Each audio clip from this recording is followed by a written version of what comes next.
Dans la suite du match opposant l'équipe type de Blue Lock contre les U20 actuels du Japon, nous sommes au score de 2-2 pour l'équipe type de Blue Lock. Les 2 buts ont été marqués respectivement par Nagi Seiichiro et Hitoshirin. Et concernant les U20 du Japon, il s'agit de Hitoshi Sae et Shido Ryusei. Alors, après le but de Shido Ryusei, le match reprend. Une attaque fulgurante est encore réalisée par les U20 du Japon, mais celle-ci est directement bloquée par Mikage Ryo. Grâce à un blocage impeccable, il réussit à bloquer Shido. Son rôle dans ce match est exclusivement d'empêcher Shido de nuire. Alors, il s'efforce de suivre. Nagi et les autres coéquipiers de Ryo sont en poste. Ils attendent la relance. La balle a été mise en touche.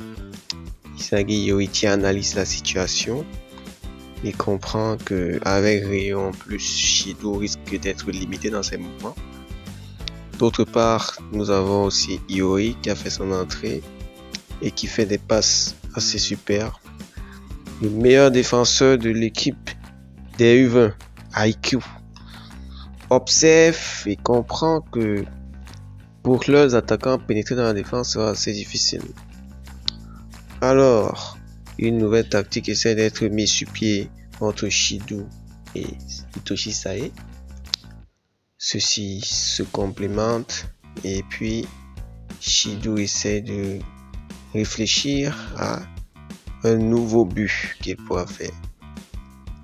Alors, pendant que celui-ci réfléchit, l'équipe des U20 essaye de lui permettre de s'épanouir au maximum.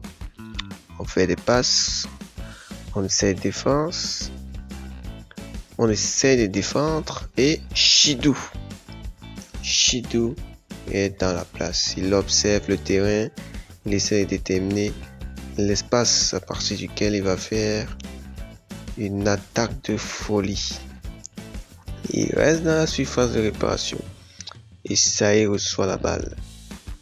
Et lorsqu'il la reçoit, il observe directement Shido qui est directement bloqué par Ryo lorsqu'on lui envoie la balle, mais il n'a pas encore dit son dernier mot. Toutes les cellules de son corps sont programmées pour marquer des buts. Celui-ci remarque bien Ryo, mais alors, pendant que Ryo copie la technique de défense qui a été faite contre Nagi, Shido est une toute autre personne.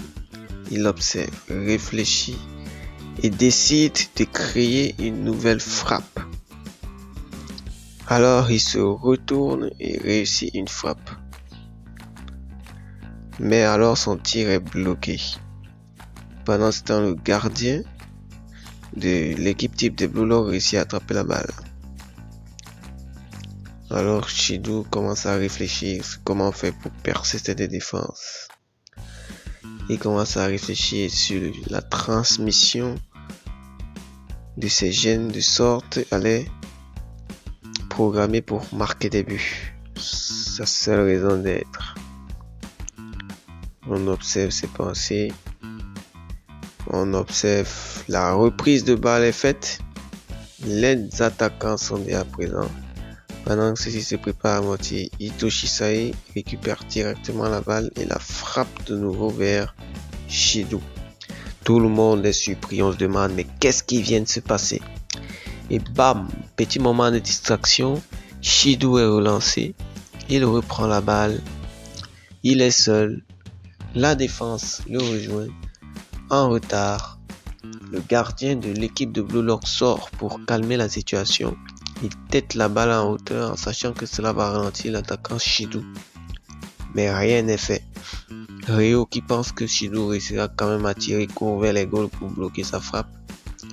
Mais Shido qui est dans le flow comprend tout à fait que malgré la tête du gardien, il peut encore mettre la balle dedans.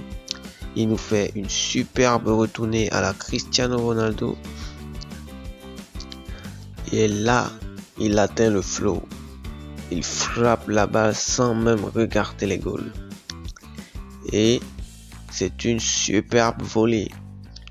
Carrément. Un méchant but. Personne ne peut l'arrêter. Personne dans la défense de Blue Lock n'a pu bloquer ce but. Et c'est parti, les U20 du Japon. Les U20 du Japon mènent donc 3-2. Magnifique. Venons d'assister à une frappe surréaliste de Ryusei Shido qui donne l'avantage aux U20 du Japon.